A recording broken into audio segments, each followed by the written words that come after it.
What's going on, everybody? Welcome to another edition of Giants Collective. Happy Hump Day, everybody. Hope you're having a great Wednesday. As always, joined by Adriana down there. We got Chris over there. We got Anthony down over there, of course.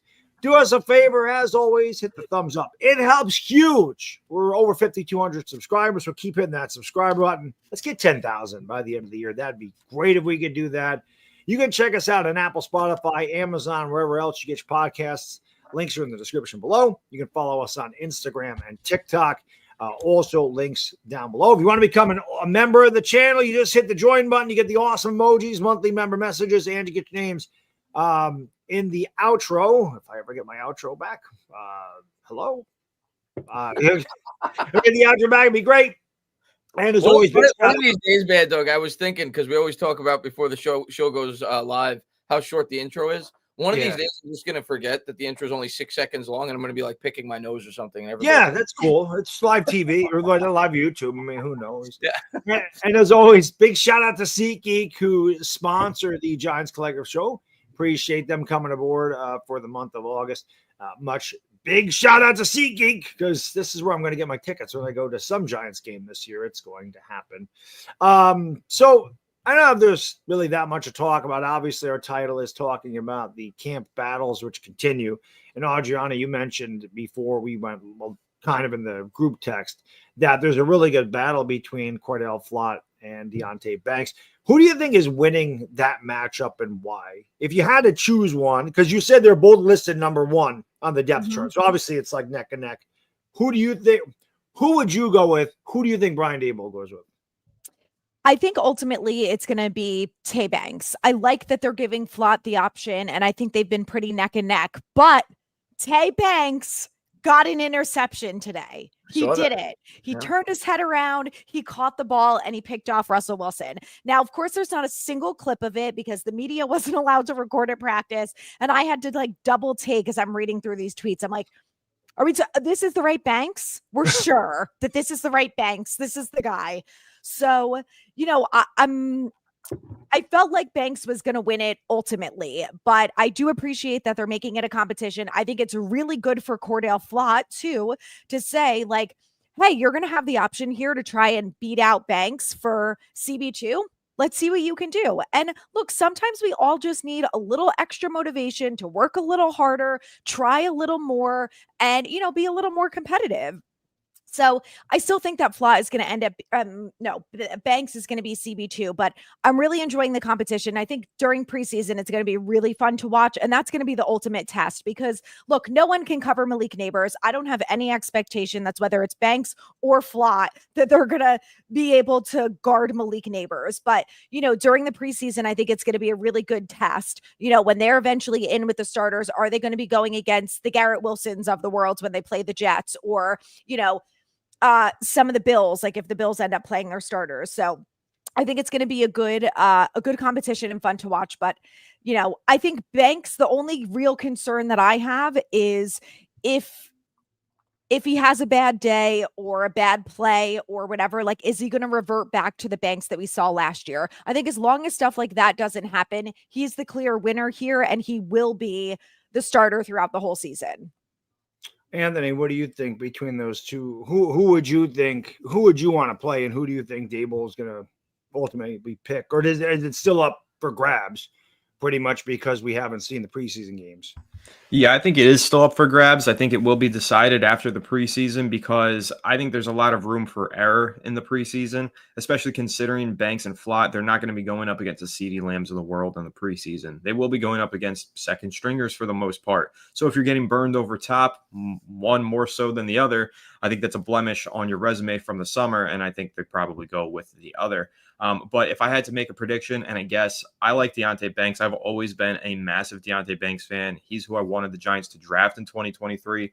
I was over the moon when they landed him. I think that he's got unlimited upside. His athleticism, his body type, his physicality, the things that you can't teach, he possesses. It's the things that you can teach that he hasn't gotten down yet. He's just a work in progress. And I think we're seeing that progress. And I think we're seeing that work being put in as well this summer. So I think ultimately Deonte Banks and the talent that he possesses will shine through. I think he will be the CB2. but I'm not going to rule out Cordell Flott either, because Flott is a player who's had a winding path to get to this point and have this opportunity. He was drafted by the Giants out of LSU as an outside cornerback. He played a little bit as a rookie. Then in his second season, they shoved him into the slot inexplicably. He was completely lost in there and didn't know what he was doing. But last year, they moved him back out to the outside, and he played easily the best football of his career so far. And honestly, I think that he has gotten better every single year. He's made progress and improvement. He was just lost when playing in the slot. So I won't rule out Cordell Flott. I think that he's a competitor, and I think that he's developing nicely. But I do think the talent, pure talent of Deonte Banks will ultimately shine through. So I think he'll be the CB2. Yeah, Cordell Flott could be like a sleeper pick. Not a lot was thought of him when they took him in the third round. I mean, I never heard of him, so I didn't know much about him. I remember thinking my title for that was "What the Blood Flott?" Like, who is that guy? But it's always nice to see these guys improve. That's what you want to see, is them get better year in and year out. Chris, if you were looking at that competition, who do you think has the edge, and where do you think Brian Daboll is leaning? If he's leaning, I mean, like Anthony said, I don't think it's a closed book yet, but I think there's a clear favorite, and I think it's Tay Banks. I mean, obviously, I think the Giants want him to win the job. They drafted him in the first round. We all, I think, agree that he has a ton of potential, which is why he went in the first round to begin with. We've seen glimpses. I thought he had a better rookie year than a sophomore year, and I think we've talked about at least why I think that is they put more on his plate in the second year, and he got exposed as a result of it. This year, he's got a little bit more help, a better pass rush. I think he'll look better because of it, and it does seem like he's coming to camp a lot more prepared. And hopefully, Cordell Flott, being some serious competition for him, is only going to raise his play, and that's what I hope as a Giants fan. But I've always liked Flott too, and I wouldn't be upset if Flott ends up getting an opportunity at some point this year, and I wouldn't be surprised if he did, if Deonte Banks is struggling. But if Banks goes out there and stinks it up in the preseason, I'm not going to say it's impossible that Cordell Flott could take this job before the start of the year. I just don't expect that will happen. I think Tay Banks will look at least decent in the preseason and likely get the nod week one. That's where I'm at right now. I have to agree. I think if unless Cordell Flott really just completely outshines Deonte Banks, I think Banks will get the nod to start the season. Doesn't mean that he will be cornerback 2 the entire year if he struggles. But I think that if they kind of played evenly, I do think that Banks would get the nod, because to Anthony's point, I mean, he's obviously, you can see the athleticism and his body type, and he's a really good cover corner. He's just got bad instincts when it comes to finding the football. So that's why Adriana, even though it's preseason or not pre-even season, I'm sorry, it's training camp, you get excited. Hey, he got a pick because it means he found the football. Because if he can ever learn to do that, he can be a really good cornerback. I mean, we saw last year he had good coverage on CeeDee Lamb and Terry McLaurin and you know, Amari Cooper. You're right. You know, he always had good coverage, but he's looking at the receiver and he's playing the receiver, and the receivers see the ball, so they're just going to say thank you, take it right off the top of his head or whatever, make the adjustment in the air. When, you know, Deonte Banks is playing the receiver, he's just got to locate the football. We don't need Deonte Banks to have 8 interceptions. That'd be nice, but you need some pass breakups. I mean, that's really what he's got to do. Is if he could just locate the football and learn that skill, I think he has a possibility to be a really good corner. You don't get drafted in the first round without being one. And much like you, Anthony, Chris and I were very happy when he fell to us. We did not want Emmanuel Forbes, who we thought was incredibly undersized. And we could not believe he went before Christian Gonzalez. I was like, I don't know what the hell that was about. I didn't think Gonzalez was ever going to get that far down the line either. But when we got Banks, I was very happy. I don't think he went before Gonzalez, did he? He went before Porter. Was it? I thought Gonzalez went 17th for some reason. Yeah, we took Banks at 25, though. I know, no, but didn't Forbes go 16? I understood what you said. Yeah, okay. Not us. No, I'm saying in the draft overall. Yeah. I was surprised. Forbes went before Gonzalez. Yeah, you might. I was surprised at that. Yeah. But yeah, so I don't. It's crazy. But we'll see. I mean, we'll see what it is. I think that a big part of Deonte Banks getting better, because I know we mentioned this last year, no leadership in that secondary. You know, Anthony, I think you mentioned McKinney was like a really good friend and a mentor, and you lose McKinney and you don't really have a leader, and he kind of, you know, went off the trodden path and just kind of went astray and didn't look like he was in it. Maybe with a guy like Javon Holland out there and Paulson Adebo, you got some leadership and they can, help this young kid out and get him his confidence, because I think confidence as a cornerback is really huge, because you're going to get burned and you have to have a short memory and a lot of confidence to play that position. I think if Deonte Banks gets off to a hot start and he gets that confidence, he can be really good all year. We know the receivers in this division are very tough. Well, there might not be that guy in Washington. He can sit out week 1. Ain't going to hurt my feelings. If Terry McLaurin don't show up, I'm cool with that. That's good. I don't know if there's really any other camp battles, but I've seen on Twitter, our guy Carl Banks is there every day, and he's mentioned Evan Neal is doing a good job. He doesn't win every rep, but he's been pretty solid. Is there a possibility, Anthony, that Evan Neal could get that spot from Van Roten to start the year? Do you think there's any competition there at all, or do you think that's Van Roten's automatically?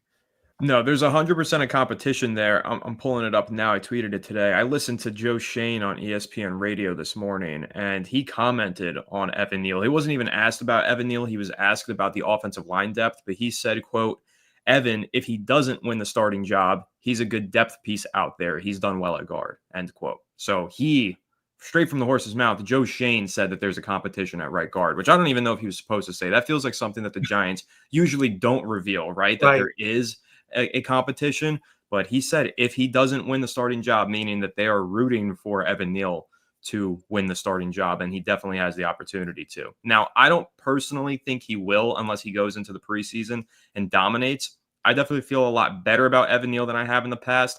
I'm optimistic. I'm encouraged, but I got to see it on the preseason field. Every time we talk about Evan Neal, I'm going to say that because there's only so much that you can do in a practice, and there's only so much that you can simulate as an offensive lineman, even when the pads are on during those team drills. It's just not the same as when you're on the preseason field, let alone the regular season field, going up against other teams' competition. So I'm excited. That's probably the number one player that I'm keeping the closest eye on this Saturday. It's going to be Evan Neal, because if he does go out there and he does give the Bills defensive line some work, then maybe he will end up as the starter at right guard. It's totally a possibility. And I find it very interesting that he's even competing at right guard, because during the spring, the whole conversation was he's going to be competing at left guard because he's more comfortable on the left side of the line. But suddenly these dominoes fell. Left guard was clearly locked down by John Runyon, and the Giants didn't think that Evan Neal had a chance of starting there, so they wanted to give him an opportunity to start. So it just kind of signals to me that in the minds of Shane and Dable, they really want him to become a starter. They're kind of banking on it in some ways, because I think they recognize he was a top 10 pick. There's clearly talent in there somewhere. He was considered a freak athlete coming out of Alabama. For some reason, the Giants haven't been able to figure out how to utilize all that talent, but maybe they feel as though they finally have figured it out, and I think they're really rooting for Evan Neal to take over this right guard job. So straight from Joe Shane, there's definitely a competition. Chris, what does Evan Neal have to do to win the starting spot? Like, do you think he has to dominate, or do you think he just has to be really outplay Van Roten? Yeah, and not by a lot. Like, if he outplays Van Roten by like a smidge, do you think he gets the nod, or does he have to really outplay Van Roten? No, I don't think he's going to get the nod in that. I don't think he's going to get the nod, if I'm being honest. But when the year starts, that's not to say that there can't be a quick hook if Evan Neal looks good throughout the preseason. I guess I won't rule anything out. I'm not the coach at the end of the day, but I'm not going into the preseason expecting that Evan Neal is going to be a starter week 1. I think that they're still getting him acclimated to that position, and I think he'll continue to hopefully progress throughout the preseason. And if there's an injury or if there's poor play and Van Roten struggling, Evan Neal might get a quick opportunity there within the first 3 or 4 weeks. That wouldn't stun me at all. I'd still be pretty surprised if he's a starter week 1. But to go back to Anthony's point about Shane better be hoping, and I think he's touched it at the end of what you had to say, Anthony. Shane better be hoping that Evan Neal ends up being the starter for the New York Giants at some point this year, because like you said, he invested the 7th overall pick in him. So I'm sure right now Joe Shane and Brian Dable are both the biggest fans of Evan Neal, hopefully ultimately becoming the starting guard for the Giants. But I think to start the year, I think the Giants going with the plan of let's bring the same 5 starters back. Let's try to grow off of continuity and familiarity amongst the 5 linemen, and to start the year at least. Now they may pivot if things aren't going well the first 3 or 4 weeks, but I think they go with Van Roten to start the year. Oh, Johnny, you've been there as much as anybody. Obviously, the practices are closed. They don't open up again to what? Is it the whole week they're off? Like, I know is like because of the game, right? They don't really have any. Like, is the scrimmage against the Jets? Is that an open thing or no? Yeah, next week. It is. Okay. So it's a while in between, though. But you've been there, like I said, as much as anybody. You go there every day. You do your nice little quick your camp recaps from your outie, which I always love that little intro. But you've seen him in person. I mean, you've seen every rep from Evan Neal. Does he have a legitimate chance to take Van Roten down, be the starter going into week 1?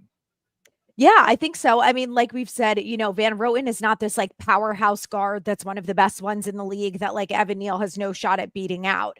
Evan Neal has done a relatively good job when it comes to run blocking. If he can figure out the pass blocking and get that, look, he doesn't have to be perfect at it. If he's 50% better than he was when he was a tackle doing it, then I think that's probably enough to get him to be the starting right guard. I think it benefits everyone if that's the case and it ends up working out that way. I think that Evan has a renewed sense of attitude on this year and what he needs to do. And I think that he's working hard, which is half the battle. I think that and the confidence thing are really big pieces into being a successful football player. And I think that he's finally gotten to that point where he has it. And, we've heard from guys like Jermaine Illuminor who are consulting him and helping him and talking things through and telling him that he's confident in him and he believes in him. And, I think even things like that go a long way to someone like Evan Neal, Jermaine Illuminor, who's done a really nice job for the Giants, who's played different positions, who has that experience. So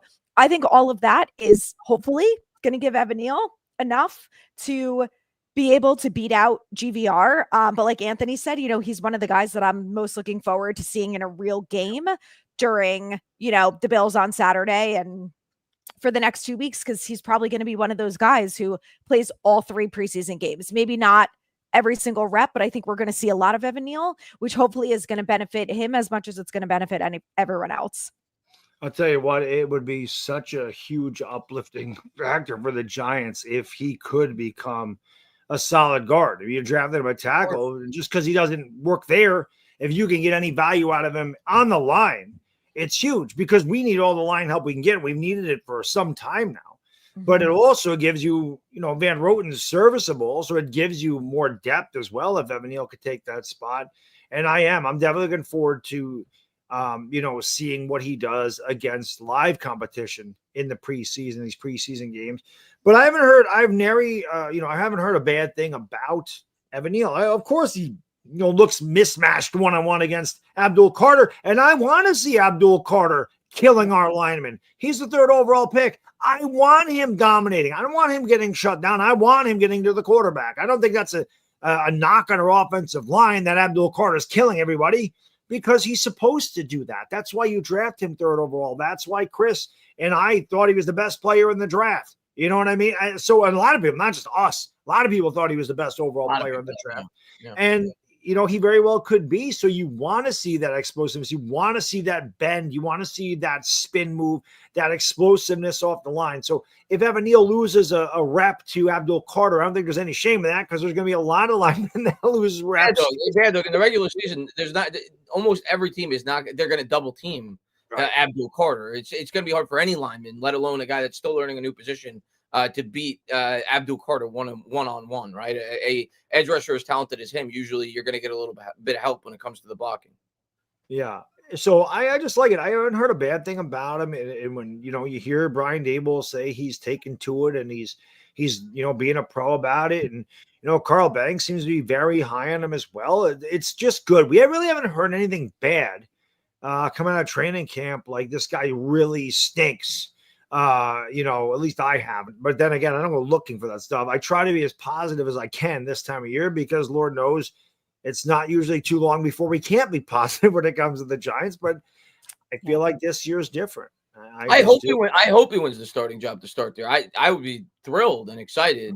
And I do think he's going to get an opportunity there, probably relatively early. I'd be a little surprised if he won it day one. But there's been more shocking things that have happened before. Yeah. Adriana, how concerned are we about Cam Scataboo's hamstring? Oh, I'm more disappointed than anything. Daboll is so annoying to me when he talks about the injuries. Like, I'm watching the Eagles put out full injury reports. I'm like, what's the problem here? Like, it's freaking preseason. Is it really that big of a deal for him to specify the injury and say, we're not going to see him this week, maybe next week? Like, it drives me insane. So he said he's day to day. So I don't know what that means. To me, it means we're not going to see him Saturday, but I would guess that there's a chance we see him during the Jets game next week. I think if it was long term, I think that Dable would have been more. I think he would have said it differently if they really thought that he was going to be out long term. Like, I think he would have said, he's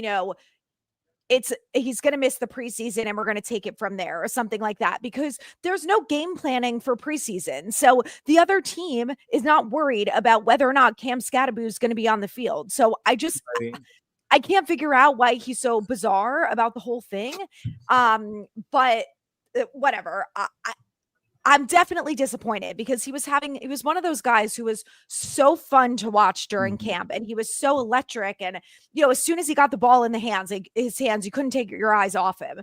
And he caught almost every ball that came his way. So, you see that during camp and you're like, oh my God, like it's the same thing with Abdul Carter. Like, I cannot wait to see this guy on Sunday during a regular game. So it's definitely disappointing. I think ultimately, it's not going to mean anything in the long run, but I think that in the short run, when he is healthy and ready, we're probably going to see him little by little, as opposed to them being like, all right, you're healthy, go full steam ahead. And it sounds like there was something similar with Malik Neighbors today.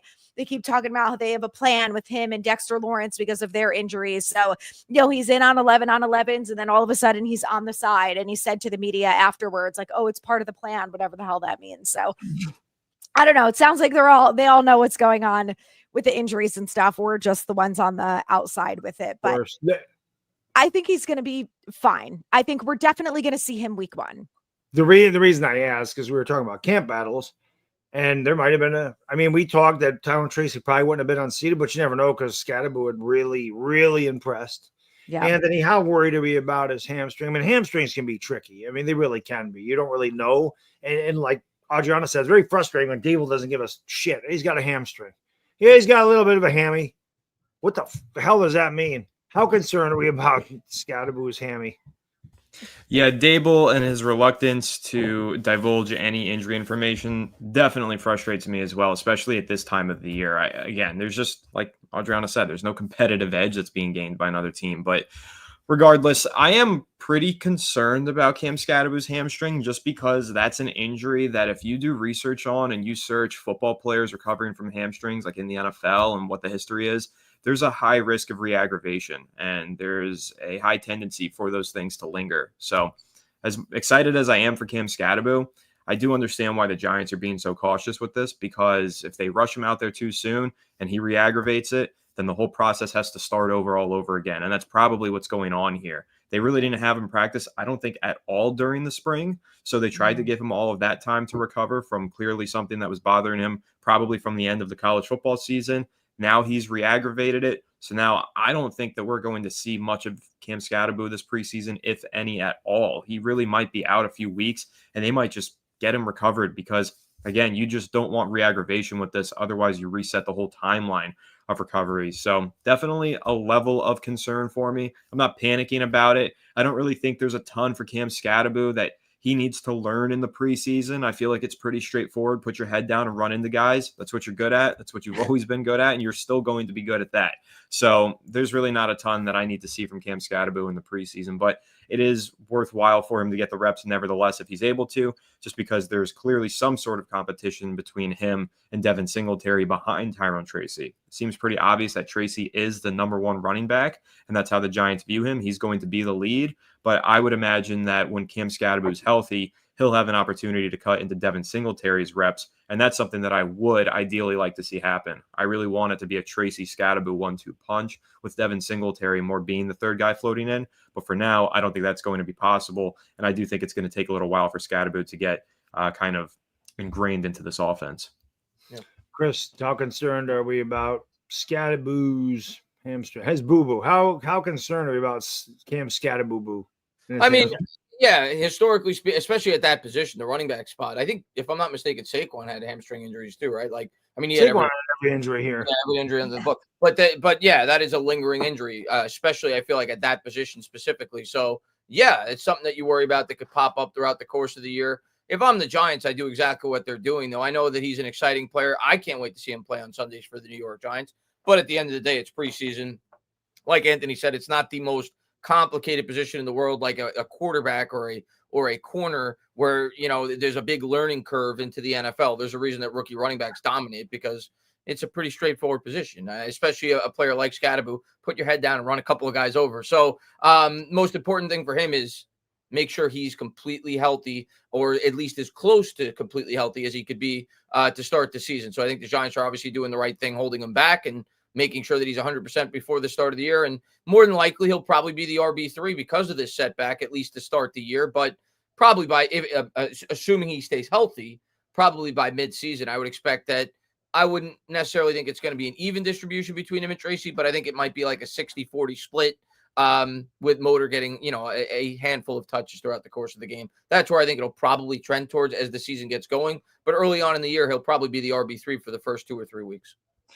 Yeah, it really sucks, man, because I love the pick. I love Scataboo, and he was dominating. I mean, he looked so good. Every time you saw a highlight, it was him catching the ball, running through guys, making guys miss. He's not the fastest guy, but he doesn't need to be a fast guy. You have Tracy's got that explosiveness. Cam Scataboo is explosive in a different way. He's not going to run past anybody, but he's also very hard to tackle.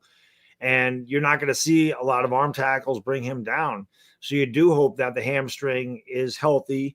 And again, that's a tricky thing because, like Anthony said, it's easy to re-aggravate it, especially in that position. You're doing a lot of pushing off.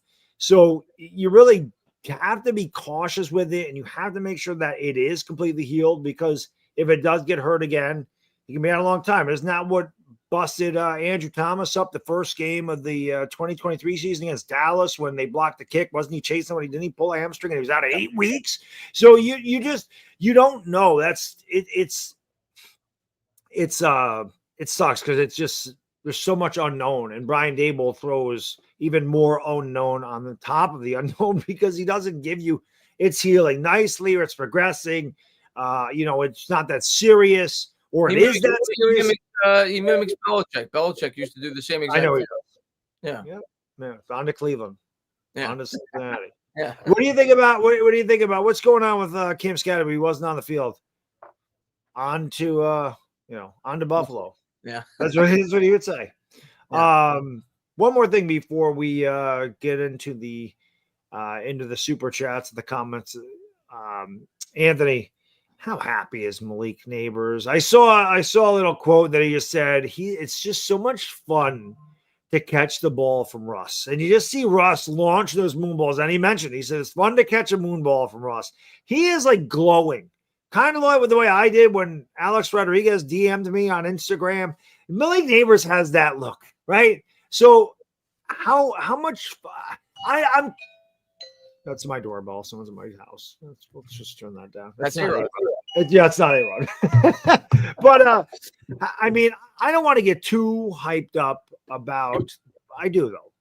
I mean, I just excited what this could be. But how much does it help Malik Neighbors to have a dude that really does like to throw the football? And they love Russell Wilson, man. I'm really excited about Russell Wilson. I was when they got him. It's just such a step up from what we've had. And to see our number one receiver, who I think is at least top 5, if not top 3 in the league already, to have a guy that throws the ball and to see him, Chris says number 1. But how awesome is it to see him happy that he's got a quarterback that can utilize his entire skill set? It's definitely awesome. You said you don't want to get too excited. I'm fine getting too excited. I can recognize that I'm overly optimistic about this offense, about this team, and about Russell Wilson. But you know what? I feel like it's a reward for the last few years of service as a Giants fan with the quarterback play that we tried to talk ourselves into. And be like, oh, it'll be just fine. We can get by with Daniel Jones. But no, we weren't able to get by with him. Some of us knew going into last season that it was going to be a disaster season because of the quarterback position. And now at least we have some optimism, some reason to be hopeful. I mean, Russell Wilson, is he the former elite quarterback that he used to be? Maybe not, but he still is a future Hall of Famer, a 10-time Pro Bowler. I think a lot of people forget he wasn't so bad last year. He did go to the Pro Bowl last year. He did go to the playoffs last year. Sure, he lost that playoff game. He was the least of the Steelers' problems in that playoff game, in my opinion. They had injuries all over the place. The play calling was not good with Arthur Smith at any point last season.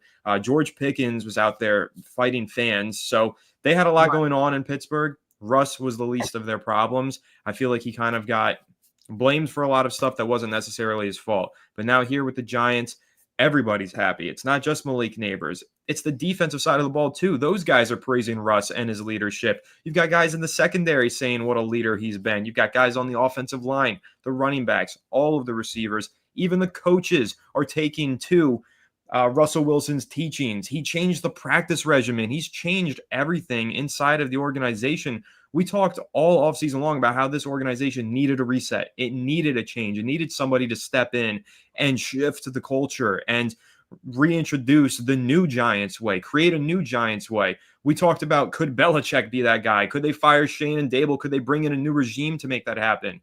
Turns out all we needed was Russell Wilson, apparently, because he's done all that. He has changed the culture and shifted the tide for the Giants, at least in terms of the vibes. Now, obviously, we need to win some games, so I'm not going to get too far out of myself, but we all feel a lot more positive about this team, and I think a lot of it stems from Russell Wilson, his presence, not only on the practice field, but also in the locker room. He's really made a monumental shift, so I'm happy for Malik Neighbors. I think he's going for the Triple Crown. I've said that many times, so he's got a lot to be excited about, but I think Giants fans have plenty to be excited about now that we can watch a quarterback who knows what he's doing. And throw the ball more than 10 yards in the air down the field. It's also a good thing. Chris, how happy are you for Malik Neighbors that he's like, I love this quarterback? I mean, he's the best receiver in the league. I'm thrilled. I can't wait for him to spend the next 10 years and being one of the best receivers in the league for the New York Giants. He's one of those players that you can't take your eyes off of. Speaking of quarterbacks, a quarterback that a lot of Giants fans were drooling over, which I didn't quite understand based off of what they would have had to do to bring him in. And reportedly, Joe Shane desperately wanted Matthew Stafford. I think a lot of Giants fans right now are a bit happy that did want him, that the New York Giants didn't end up getting him. Of course, he had some kind of injury now. And could you imagine if the Giants traded multiple first-round picks to get this guy? You don't end up with Abdul Carter. You extend him on a $50 million per year contract. Didn't ever really make sense for this team that I think we all agree is kind of in rebuild mode. A guy like Russell Wilson makes so much more sense. A guy that knows he's clearly here for 1 year as a mentor to help clean up the culture, to bring hope back to the New York Giants fan base. In the end, it worked out to be a perfect fit. I didn't know that they'd be able to get Russ on such a cost-effective deal, but ultimately he obviously wanted to be a New York Giant, and he's embracing the role, and he may end up being rewarded similar to that of Sam Darnold last year if he has a really good year. So it could end up working both out for the New York Giants and for Russell Wilson. But I think it's a great fit to mentor a young quarterback. You have a very young wide receiving core, an offensive line that you're hoping that can grow. I think Russell Wilson could play a big part in all of that, and he could be a big part of why the New York Giants get back to where we all want them to be. Oh, Jonna, how excited are you for Malik that he's excited that he has Russ? Again, you're there firsthand to see those moon balls dropping right in the bucket, and Malik Neighbors just dominating. I mean, how exciting is that duo? It's exciting, but I think it's also a relief because we might have talked about this, but after everything that happened with Shador and the draft, I think there was kind of a little bit of concern around the fan base of like, well, they didn't bring in Shador, and obviously Malik seems to love him. Like, are we going to be able to keep Malik happy on a team that's not winning games? We've got this really hard schedule, et cetera, et cetera. So I think the fact that he has been glowing and has spoken so highly about Malik, he's been unguardable in camp. He catches almost every ball that comes his way. He's like a different player this year, and not just a player, but like in every interview you see, he's smiley, he's happy, he's talking about all of the additions that they made. The fact that the coaching staff sat down with him and said, what do you think about these players? What do you like about this if we bring in these different guys and whatnot? So I think, Malik, we all have talked about how he's going to have a great year this year, but I think also the big thing is that he is happy. He's got, I think, a new, he didn't have a bad attitude last year, but I think he just feels more optimistic, maybe like the rest of us do, about this year, that, yeah, even though they have a schedule, whatever, they have a better football team and they're going to compete in games and obviously, hopefully win more than the 3 that they did last year. So I think for him, there's probably a lot of reasons to be happy. And the fact that Russell Wilson can be a good veteran, teach him what to do. He's talked also about how Malik has learned so much about the way that Russ takes care of his body and his physical therapist and all of that kind of stuff. He said today or yesterday that after 2 days with his physical trainer, I think it was, that his toe was better within 2 days. So things like that, I'm just like, I think we're all a little scarred of like, we don't want a Saquon situation again. And like, we saw bits and pieces of Malik obviously not being happy last year, like all of us. So Right. I think to see him in such a good spot this year is like, okay.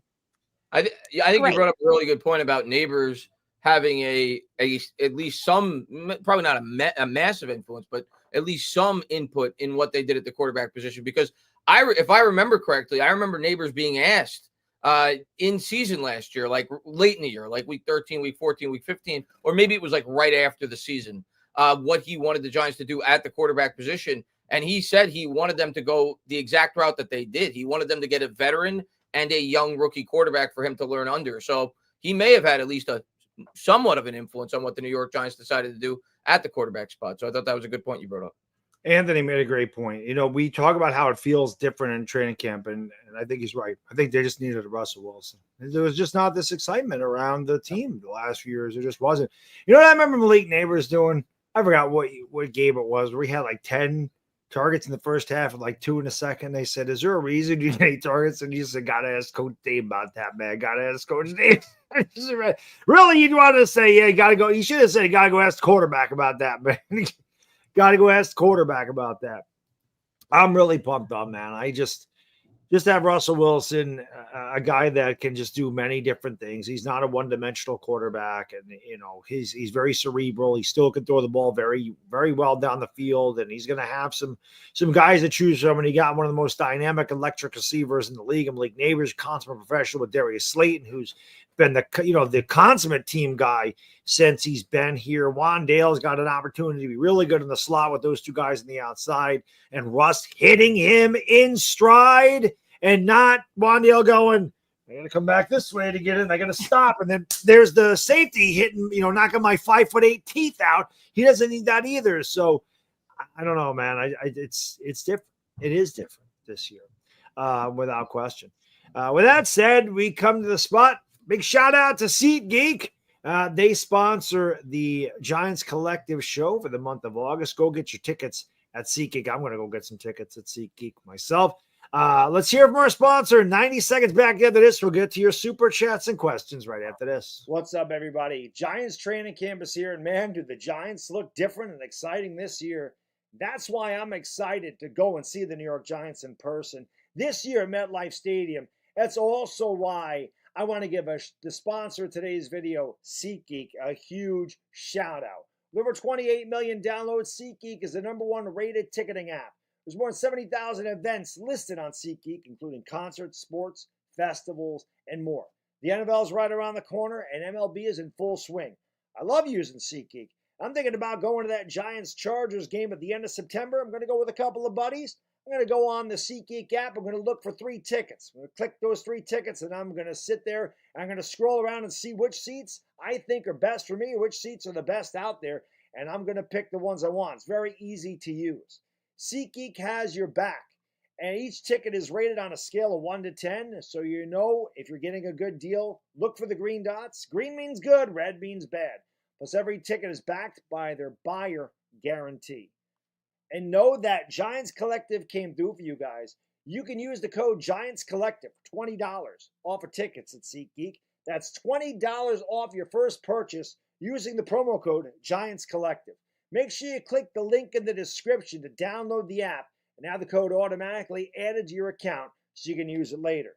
Thank you, SeatGeek, for sponsoring the video and the live stream. And let's go, Giants. All righty. Again, big shout out to SeatGeek for coming aboard here. Let's get to some of these super chats. And I can't get rid of the banner. I can't get rid of the banner. Tutto, grazie, paesano. Much respect to our Italian paisani, all dire Giants fans in America. Greetings from all of us here in Italy. And please slap all stinky boys losers and fuck Dumbo hard and fast. We say, forget about it. Tudor, we love you, buddy. I saw that early in the stream, and I always have to laugh at that fuck Dumbo. I think it's hilarious. I just hope at the end of the year, Tuto is saying he may be a fat guy, but he's not Dumbo anymore. That's all I can hope for. We need Daves to gain weight. We said Husky Daves is a happy Daves, a good Daves. Ozempic Daves, no, that was a 3-win Daves. We don't need that. But Tuto, we love you, buddy. And he doubles up here, and he says, Adriana, more on Neal's natural positions, only left guard, only his techniques, his stance, and his body posture. Everything's only left guard. And unfortunately, he's not learning any other positions and improving none. Tuto's down on Fat Dumbo and Burger Flipper Neal. He has been playing left guard and right guard. I just think we all probably agree it's more realistic that he would end up beating out GVR versus Runyon for the starting guard position. I think that's what the Giants also want to, especially based on what Shane said today. I do think, I mean, obviously he was more familiar on the left side at the collegiate level, but aside from that, I think it would be in an ideal world. Obviously, like you said, you're not going to bench John Runyon, but in an ideal world, I think playing next to Andrew Thomas would benefit him as well if you're trying to build up his confidence. So that's why I always said I kind of hope they could find a way to put him on the left side. But yeah, he's not going to unseat John Runyon. Could they move Runyon to right guard? Is that possible? I guess anything's possible, but as Justin Pugh told us when we had him on our channel, that's like wiping your ass with your other hand. It's not. Yeah. You know. That was a great analogy there. You know, that's yeah. I don't know. Like I said, I understand though. Dable was 3-14 last year. And, you know, bad the year before. I understand fans not thinking he's a good coach, and I understand people being down on Evan Neal because he has been a bust up to this point. All we can do at this point, Tuto, is hope that they get better and that they can earn, you know, not only your respect, but a lot of respect, you know, the fans' respect, a lot of people that are down on them. And the only way to do that is to win games and play well and coach well. I do think there's a different attitude with this group of guys and even the coaching staff this year. And I think that is going to show itself in the field, but only time will tell. But we love you, Tuto. We wouldn't know what to do without our guy, Tuto. Age 50, thank you so much. He says, I think we have a good chance of winning the division this year. I'm placing a bet on it. Do you see the Giants keeping 4 tight ends? I hope you're getting like 1,000 to 1 odds on that bet, Pharaoh. But anything's possible. Anything's possible. We keeping 4 tight ends? I don't think so. I guess they could. I mean, I feel like they won't cut Fedoni because he's a draft pick, and Joe Shane historically likes to hold on to even his 7th-round draft picks. I think he's only cut 1 draft pick out of camp. So I think Fedoni would make it. Theo Johnson's going to be on the roster. Anthony, who has he cut?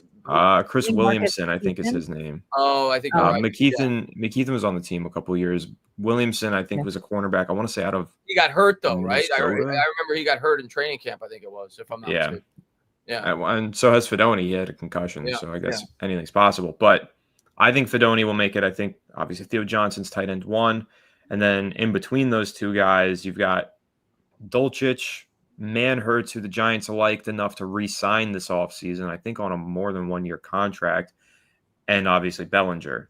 And Bellinger gives them the most cap relief if they cut him, $3.5 million. Dulcich has made a pretty fair amount of plays and has chemistry with Russ. That's kind of like one of Russ's guys from their time in Denver. And then, like I said, Manhurts, the Giants really like, and he's got some good blocking capabilities. So I think it's going to be tough to cut all of those guys. And so I could see them ultimately holding 4, although 3 is probably the most likely. If you cut 3, then you're cutting one of Bellinger or Manhurts, I think, because I think Fedoni's a lock. So then who are you cutting between those two guys? The Giants really like Bellinger and they like Manhurts. So I think there's a good chance they hold 4. Yeah, I think you brought up good points. It's going to be interesting to see what they do with the roster construction because they, in a way, they kind of had one less spots than a lot of other teams do because they're almost certainly going to roster 3 quarterbacks. So a lot of teams only roster 2. So you're going to have one guy less at one position, whether it be one less running back, one less tight end, one less wide receiver than some people may expect. So it'll be interesting to see what they decide to do there. A lot of people have been talking up a lot of the wide receivers. That happens every camp, though, Bad Dog. I remember there was I forgot who it was. It was like 2 years ago. Everybody loved one of the wide receivers, and everybody was flipping out when he didn't make the team. I can't remember. David Sills. No, not Sills. No. Oh. Bryce Ford Wheaton. Loved him too. I can't remember his name. Bryce Ford Wheaton. Not Ford Wheaton. I'm thinking of somebody else. But yes, Bryce Ford Wheaton. But every year there's a 1 or 2 like fan favorites, and then everybody goes up in arms when they don't make the team. But if they go with 4 tight ends, Anthony, I got to think, especially if we all think we agree they're going with 3 quarterbacks, you're probably only going 6 wide receivers at that point. So it'll be interesting to see the roster dynamics and the decisions they have ahead of them. But yeah, the fact that I can't see them cutting Bellinger. Everything that I've heard, he's at a really good camp. Russ seems to really like him. I understand the cap savings, but at this point, I think he's making the team. Obviously, they're keeping last year's draft pick.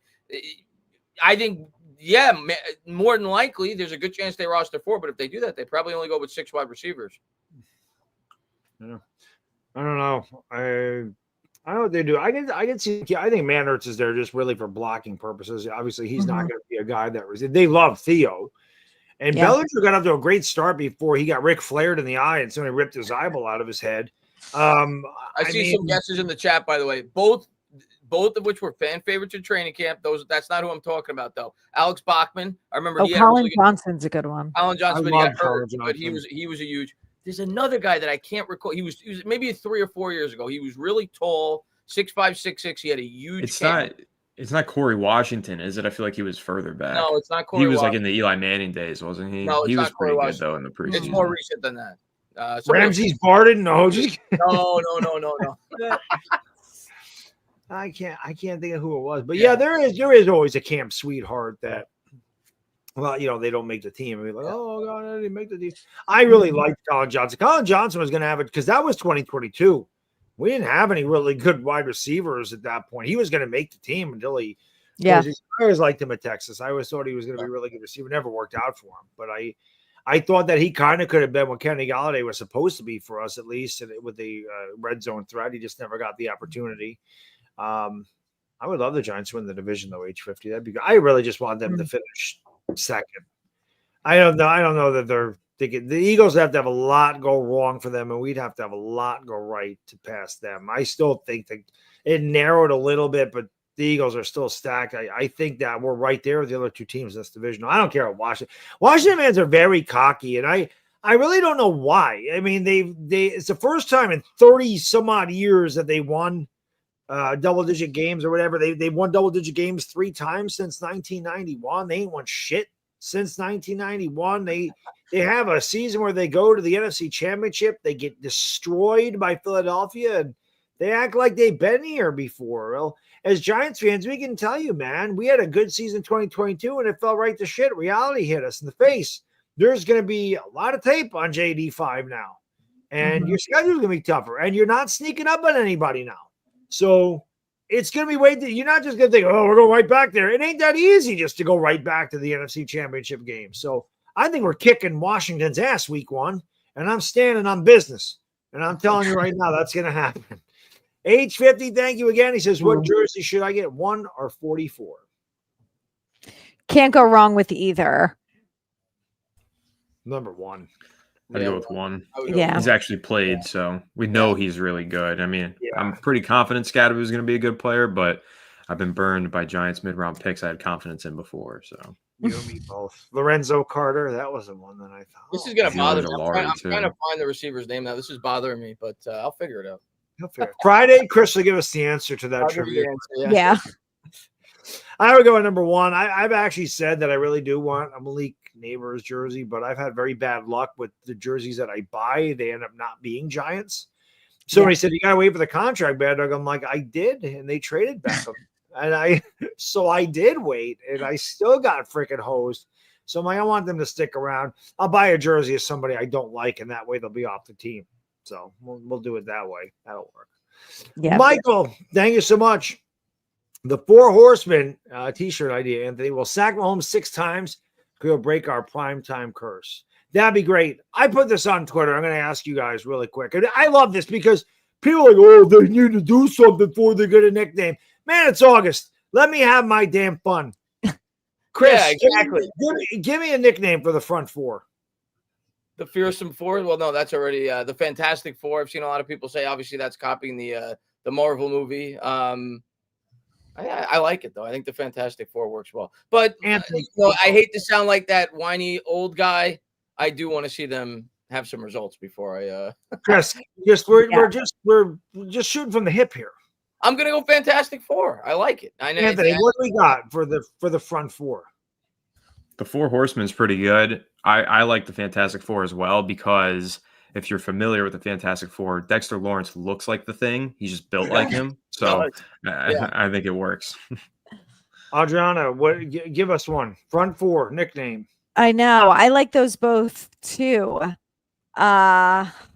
Need more time to come up with a better alliteration or something.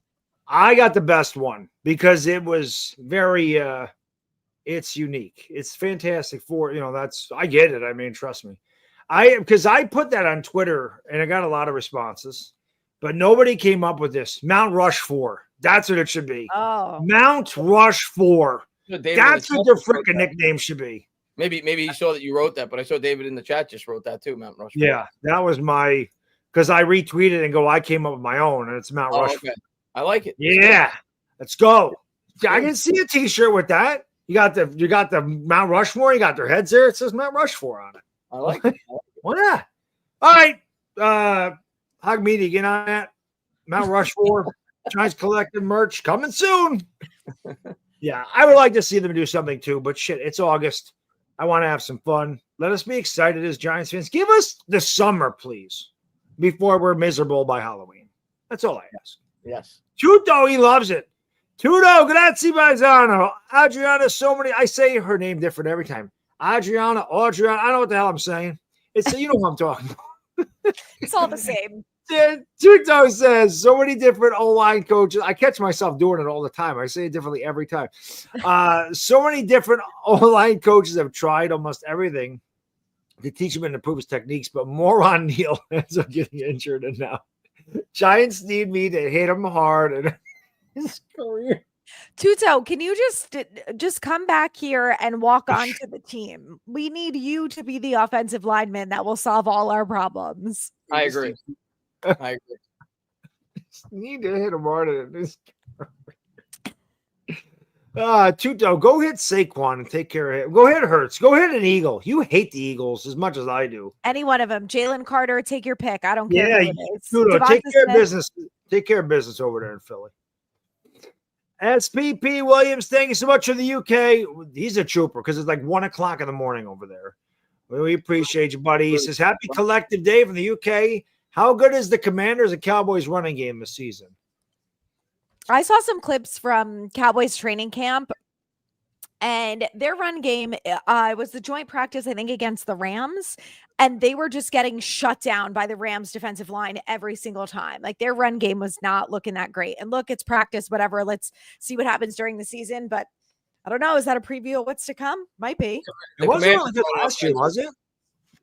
The running game wasn't good great last year. The Cowboys, no. The Commanders' run game is going to be insane, I think. Jaden Daniels, I mean, he'll be a big part of it. And I love Brian Robinson. Brian Robinson is a great compliment to a guy like Jaden Daniels. So that they're going to be really tough to defend, especially being that that's one of our biggest, not one of our biggest weakness on our defense over the last 3 years or so has been by far the run defense. So that's going to be a tough matchup for the Giants week 1. We're going to put our run defense to the test for sure. Yeah, but Washington's would be pretty tough. And again, I think it's more so the quarterback we'd have to worry about. But I think we have enough athletic guys to kind of at least contain them. You're not going to stop Jaden Daniels. Listen, I can say whatever I want about Washington, but I don't think you look at Jaden Daniels and not think he's a great quarterback, and he has amazing talent. But I do think it's going to be an adjustment for him because teams have now had a whole season to prepare, and they've had all off season to look at what he does, his tendencies, his strengths, his weaknesses. And now you can game plan around him for what you do. You can watch him play against every team that he played against last year. And the Giants got 2 looks at him last year. And the first game, we kicked the ever-loving shit out of him. We sacked him 7 times. We blitzed him on every play. It seemed like, at least, but I don't think that same strategy will be as effective this year around now that there's more. Oh, we probably won't need to with the guys we have up front, because what are you going to do? What you going to do when Mount Rushmore runs wild on you? Seriously, what are you going to do? I mean, you can't double team one guy. You're leaving a lot of one-on-ones. And we know that there's a bunch of Kayvon's going to get a one-on-one. This is why Kayvon has to prove it. Because if you're going to leave one guy single coverage one-on-one, it's going to be him. Yeah. So he's got to prove. And I've heard that he hasn't had a good camp. Adriana, you've mentioned James Hudson's kind of whooped his ass this training camp. So I don't know. I don't know what to expect. I think Kayvon's going to have a good year. I do. But he really has to prove it. He's got so much talent, but we really haven't seen it come to fruition.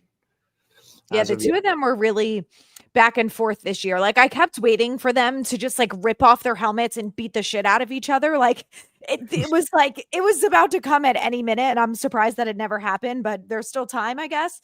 But they were pretty back and forth. Like, Kayvon gave him a good run for his money, and then on the next play, James Hudson would be throwing him to the ground. So, but I'm optimistic on Kayvon that the wrestling work that he did this offseason is really going to help him with the tackling, because I feel like that was a huge problem of his game, that he would just be like either half-ass tackling or just get one arm around a guy and he'd be running 50 yards down the field then because you couldn't stop him. So I'm really hoping that the work that he did makes a big difference on that. Yeah. But he's gonna have a good opportunity. There's no question about it, because he's gonna get a lot of one-on-ones. And I think I found the guy, by the way. It's not David. So thank you, Mike Nixon. He says, Entertainah, you're thinking about David. No, Sills. It's not David Sills. And this was further back than I thought. Actually, I thought it was like more like 2021ish. It was 2018, 2019. Alonzo Russell, remember him, Bad Dog? I remember. Oh yes, I do remember Alonzo Russell. At the camp, he was like 6'5", 6'6". I do remember him. He was who I was thinking of, Alonzo Russell. Yep, I do remember Alonzo Russell. We had a good, he had a good preseason game, I think. And we're thinking that he could be really good. Yeah, there is always one. Tuto says, Adriana, I play defense in rugby union, but twice as heavy. We lift in our purse twice as heavy as NFL players. And the Giant, our paycheck. If Giants can afford our purse, we're all games born ready to crush O-line. They can. They're New York. What do you want, Tuto? What is it going to take to get you on the Giants? If you can tell us you're going to beat the Eagles, they'll pay you. They'll pay you. We want to see you beat the hell out of the Eagles. Let's do it. Kick ass. We need Tuto to just put them out on stretchers. That's what we need. Cruise on. Thank you so much. He says, are you guys confident in us actually stopping the run? I'm not worried about the pass rush. Stopping the run and our O-line are the biggest concerns. Mm-hmm. I'll start real quick. I'm not confident, but I'm confident it's going to be better because I just think the overall defense as a whole is better, which in turn should help the run game. I think our secondary is better. It makes the defense less, vulnerable, throughout the entirety of the field. So I think that in itself will help the run defense. And the fact that we have a stronger defensive line will make it better. Do I think we're going to go from having like the league's worst run defense in the league or among one of the worst elite run defenses in the league to having an elite run defense? No, but I think it will be better. But I think it more so has to do with the fact that I just think the defense as a whole is better, and that should help it a bit. So hopefully we're not like dead last, like we're more towards the middle of the pack. I think it'll be improved, but still not great. Yeah, it's again, I think we have a lot better depth. Darius Alexander, Chauncey Golston. I think the depth of the defensive line is a lot better. So yeah, I don't expect it to go from like worst to first. But I also think Cruzon, part of the reason that Dexter Lawrence missed time last year, that certainly didn't help matters. But I think with the defense, a lot of times when your defense is out in the field 32, 34 minutes a game because your offense can't sustain drives, they're going to get worn down. And then when teams are ahead 17-10 or 17-13 late in the game, they're going to lean on that defense, and the defense inevitably is going to fold. If you have longer drives on offense and you're playing from ahead for once and teams can't rely on that run so heavily in the fourth quarter. I think that also can attribute to helping the run defense. I think the fact that the offense definitely should be better. If it's not better than last year, we have a major issue. But the fact that that's going to be a lot better, I think in turn is going to help the run defense a lot as well. And again, the depth. So while I don't think we're going to be the best in the league at it, I definitely think we could be right in the middle. And I think that would be really big. I think it'd be a really big improvement. O-line has a lot of question marks. I think that's the weakest link of this team. We hope everybody stays healthy because we all know how important Andrew Thomas is. And again, I think Russell Wilson can help that line out a lot just because he's smart and he can get them in the right position and call the right blocking schemes and audible things, see a stunt, see the hot, see the mic. He can do all this stuff. So he'll be able to get rid of the ball quickly when he hits hot receivers. He'll be able to see a blitz. He's not going to have cornerbacks coming free off his blind side like Daniel Jones. Like guys just miss. Like nobody would even cover the guy. It'd be like Micah Parsons. Hey, go ahead, Micah. He ain't even going to block you. Go right ahead and kill the quarterback. So I think all those things combined are going to help it improve. I wouldn't say I'm confident in it, but I'm more confident than I was last year. H56, can you feel the force? I like that with all the Star Wars. I feel like we do need a good like Star Wars or like Spider, like something like that. Something Spider-Man influence would work, obviously, with Brian Burns. I like that. That's a good idea. I like it. And Carter with the Star Wars. Yeah, Darth Vader thing. Yeah. They got to do something. Good call. Somebody, they started killing it in the league. Somebody will come up with something. Yeah. But I like everybody likes their own. I like mine. Don't people say that Dart looks like Anakin? People say that, right? He wears the black under his eyes because of that. Like the way that he does the black is. By the way, we didn't even talk. He hasn't played much, obviously, in the NFL yet, but. And yes, I'm certainly excited to see Evan Neal, but I am really excited to see Jackson Dart. Hold that thought till Friday. This one is over, and Friday we will obviously have a lot to talk about because we will be discussing the Bills game. We have a game on Saturday. So, like I said, hold that thought. We have a lot of Jackson Dart.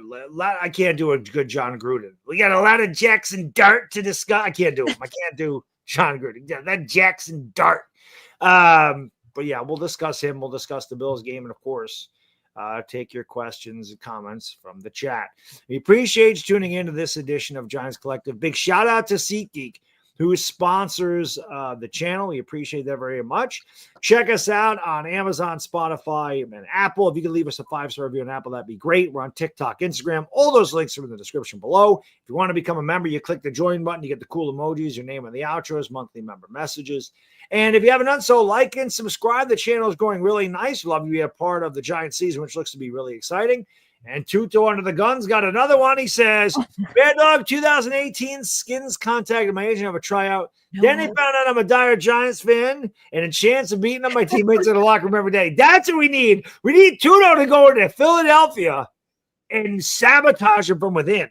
Tanya Harding them. Come on. Right. We need infiltration. And I saw Joey Lutz in the chat.